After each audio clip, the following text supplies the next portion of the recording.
Doctor Mohan Yadav के नेतृत्व में निरंतर विकास के पथ पर आगे बढ़ रहा है। जो भी विकास को गति यहां पर श्री शिवराज सिंह जी चौहान ने मुख्यमंत्री के रूप में दी थी, बहनों भाइयों, मैं देख रहा हूं उसी कुशलता और तेजी के साथ हमारे डॉक्टर मनमोहन यादव जी इस मध्य प्रदेश को आगे ले जाने का काम कर रहे हैं। और सारा आज हिंदुस्तान मध्य प्रदेश को बहुत ही आशा और विश्वास की नजरों से देख रहा है। यह कोई छोटी बात नहीं है। 1800 करोड़ रुपए के निवेश के साथ इस परियोजना का शुभारंभ आज यहां पर हो रहा है और 5000 से अधिक लोगों को रोजगार मिलेगा। शायद ही ऐसी 1-2 परियोजनाएं मध्य प्रदेश में होंगी जिनके लगने पर लोगों को 5000, 6000, 7000 नौजवानों के हाथों को रोजगार मिला होगा। और इसके लिए भी मैं डॉक्टर मोहन यादव जी को भी बधाई देता हूं और साथ ही साथ मैं शिवराज सिंह जी चौहान को भी बधाई देता हूं कि इन सब लोगों के प्रयास से ही यह संभव हो पाया। और मध्य प्रदेश के संबंध में जो मेरा लगाव है, मैं आप सबको आश्वस्त करना चाहता हूं, आगे भी जहां तक जो भी बन सकेगा, रक्षा क्षेत्र के माध्यम से जो भी संभव होगा वह करने के लिए मैं सदैव तैयार रहूंगा। और आज मैं देख रहा हूं कि हमारे डॉक्टर मोहन यादव जी, हमारे शिवराज सिंह चौहान की जो एक लंबी विरासत थी, 18 वर्षों की थी ना, 18 वर्षों की, 18 वर्षों की विरासत को तेजी के साथ आगे बढ़ाने का काम कर रहे हैं। और आज यह बहुत ही एक महत्वपूर्ण हमारी पब्लिक सेक्टर अंडरटेकिंग है बीईएमएल, और वह बीईएमएल आज एक बहुत ही महत्वपूर्ण यूनिट यहां स्थापित कर रही है। और बहनों भाइयों, यह कोई केवल एक यूनिट नहीं प्रारंभ हो रही है, ऐसे सैकड़ों छोटी मोटी इकाइयां होंगी, औद्योगिक इकाइयां जिन्हें एमएसएमईज कहते हैं, वह भी यहां लगेंगी। और जो लगी हुई हैं, जो इस काम को कर सकती हैं, उन्हें भी इसका लाभ पहुंचने वाला है। यह कोई सामान्य बात नहीं है। उद्योग धंधों के मामले में मैं मानता हूं कि यह क्षेत्र ही नहीं बल्कि मध्य प्रदेश बड़ी तेजी के साथ आगे बढ़ेगा। और मुझे बतलाया गया है कि मध्य प्रदेश में औद्योगिक विकास के लिए जो प्रयास किया जा रहा है, 30 लाख करोड़ रुपए से अधिक का निवेश, इन्वेस्टमेंट इस मध्य प्रदेश को प्राप्त हुआ है। इतने अल्प समय में 30 लाख करोड़ रुपए का। और मैं जानता हूं शिवराज जी सिंह चौहान के शासनकाल में भी बड़ी मात्रा में निवेश आए हैं, लेकिन डॉक्टर मोहन यादव जी भी जिस तेजी के साथ इस काम को आगे बढ़ाने की कोशिश कर रहे हैं, मैं डॉक्टर मोहन यादव जी को हृदय से अपनी तरफ से मैं हार्दिक बधाई देता हूं। और मुझे इस बात की भी जानकारी दी गई है मेरे बहनों भाइयों कि राज्य सरकार ने 48,000 हेक्टेयर का भूमि बैंक भी तैयार किया है। यानी अधिक से अधिक उद्योगों को लाने का एक संकल्प हमारी इस मध्य प्रदेश सरकार का है। और केवल भूमि बैंक ही नहीं तैयार किया है, मुझे बताया गया है कि यहां पर इंटरनेट की सुविधा भी वहां पर उपलब्ध कराई गई है, फैक्ट्री शेड तैयार किए गए हैं, कनेक्टिविटी भी की सुविधा भी मुहैया कराई जा रही है। और साथ ही साथ यहां पर उत्पादन का कार्य प्रारंभ करने के लिए कुछ उद्योग भी स्थापित किए गए हैं। वैसे तो पहले से ही मैं जानता हूं कि हमारी खमरिया और जबलपुर में रक्षा क्षेत्र की कई इकाइयां बहुत ही अच्छी तरह से काम कर रही हैं।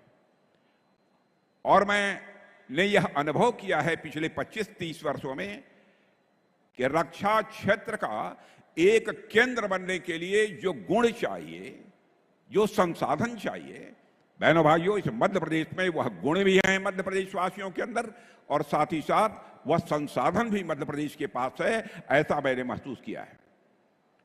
यहां पर लंबे समय से मध्य प्रदेश में कर्मठ नेतृत्व रहा है।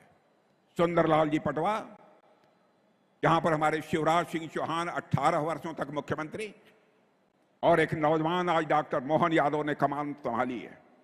स्वाभाविक है, नेतृत्व यदि शानदार हो तो विकास तेजी के साथ होता है। और मुझे मध्य प्रदेश के विकास को देखते हुए तो बहनों भाइयों अब यह लगता है कि शायद कुछ वर्षों के बाद इस मध्य प्रदेश को लोग मॉडर्न प्रदेश कहना शुरू कर देंगे सारे हिंदुस्तान में। यह मध्य प्रदेश ही नहीं बल्कि मॉडर्न प्रदेश है। आज रेल कोच फैक्ट्री का शिलान्यास हुआ है और इसका नाम भी माने सृष्टि के रचयिता ब्रह्मा जी के नाम पर रखा गया है। माने इस यूनिट की कितनी अहमियत है, नाम देने में भी पूरी सावधानी बरती गई है। सोच समझकर इस इकाई का नाम रखा गया है, क्योंकि आप जानते हैं सृष्टि का निर्माण यदि किसी ने किया था तो ब्रह्मा जी ने ही किया था। इस आदिकर्ता सृष्टि के रचयिता के नाम पर इस यूनिट का नाम रखा गया है। यहां रेल के डिब्बों का निर्माण तो होगा ही, साथ ही रेलवे के और भी अलग अलग प्रोडक्ट्स, रेलवे के अलग अलग और भी सारी सामान यहां पर बनाए जाएंगे। और मुझे बताया गया है कि 1800 करोड़ रुपया इस काम में लगेगा। और बहनों भाइयों, जो मुझे जानकारी दी गई है उस आधार पर मैं विश्वास के साथ कह सकता हूं 2 साल के अंदर यह काम पूरा होकर रहेगा और यह फैक्ट्री यहां पर जगमगाती हुई आपके नजरों के सामने होगी। स्वाभाविक है कि जब फैक्ट्री यहां लगेगी तो आसपास के क्षेत्रों का भी तेजी के साथ विकास होगा। और यहां जो कोच बनेंगे वह रेल कोचेज भारत के ट्रांसपोर्टेशन सेक्टर को तो नई गति दे ही रहे हैं, साथ ही यहां पर बुलेट ट्रेन या जो भी ट्रेनें चल रही हैं तेज गति से, सारी तेज गति से चलने वाली ट्रेनों में भी यदि कोच कहीं का बना होगा तो मध्य प्रदेश की धरती का और मध्य प्रदेश के हाथों के वासियों के हाथों से बना हुआ कोच लगेगा। यह सामान्य उपलब्धि नहीं है। विश्वास है, मुझे पक्का विश्वास है कि बीईएमएल भारत के आर्थिक विकास की गति में अपना एक अच्छा योगदान देगा।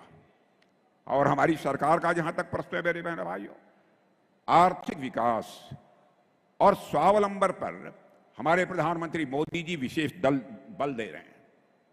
भारत को उन्होंने कहा है कि हम आत्मनिर्भर बनाकर ही दम लेंगे।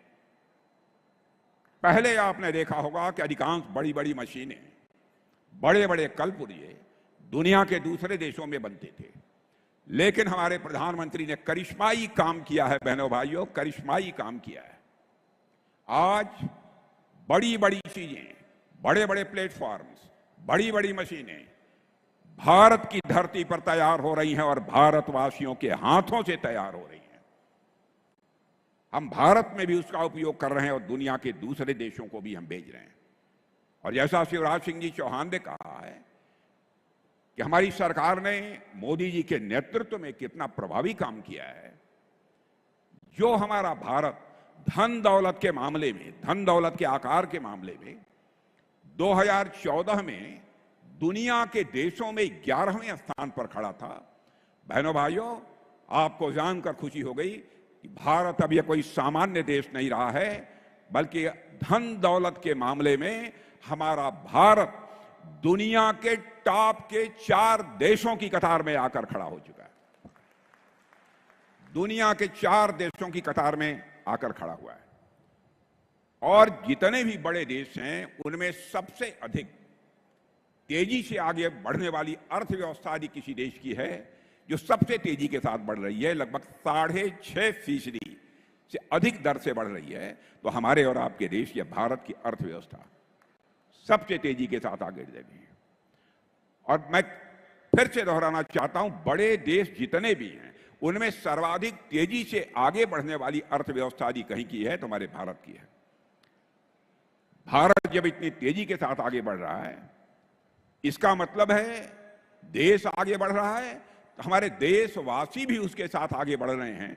यह हकीकत है, क्योंकि देशवासी यदि आगे नहीं बढ़ेंगे तो भारत आगे नहीं बढ़ सकता है। पहले दुनिया में जब हम कहते थे कि हम विश्व की सबसे बड़ी अर्थव्यवस्था बनेंगे तो लोग हमारा मजाक उड़ाते थे। हंसते थे। आज सारी दुनिया ने यह मान लिया है कि भारत दुनिया में सबसे तेजी के साथ मोदी जी के नेतृत्व में आगे बढ़ रहा है। बहनों भाइयों, इस हकीकत को सबने स्वीकार कर लिया है। और लोग कहते हैं अंग्रेजी में डैशिंग यानी दबंग, डायनेमिक यानी गतिशील अर्थव्यवस्था विश्व में दुनिया के किसी देश की है तो हमारे और आपके देश भारत की हो गई है। मेरे बहनों भाइयों, यह भी हम लोगों के लिए कम गौरव का एक विषय नहीं है। कुछ लोग हैं जो भारत के का विकास जितनी तेजी के साथ हो रहा है उन्हें रास नहीं आ रहा है, उन्हें अच्छा नहीं लग रहा है। सबके बास तो हम हैं, भारत कैसे इतनी तेजी के साथ बढ़ रहा है।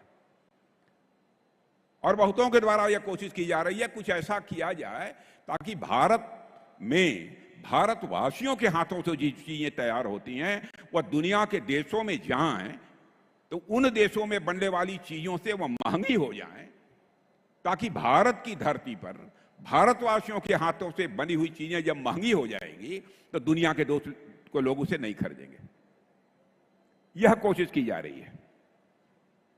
लेकिन बहनों भाइयों, भारत जितनी तेजी के साथ आगे बढ़ रहा है, मैं पूरे विश्वास के साथ कहता हूं कि भारत को अब दुनिया की कोई ताकत विश्व की एक बड़ी शक्ति बनने से रोक नहीं सकती है। जहां तक रक्षा क्षेत्र का प्रश्न है, मेरे मित्रों, मैं कहना चाहता हूं, रक्षा क्षेत्र की हमारी हालत यह थी डिफेंस की कि पहले प्राय हर चीजें दुनिया के दूसरे देशों में बनती थी, विदेशियों के द्वारा बनती थी, उन्हीं की पूंजी लगती थी,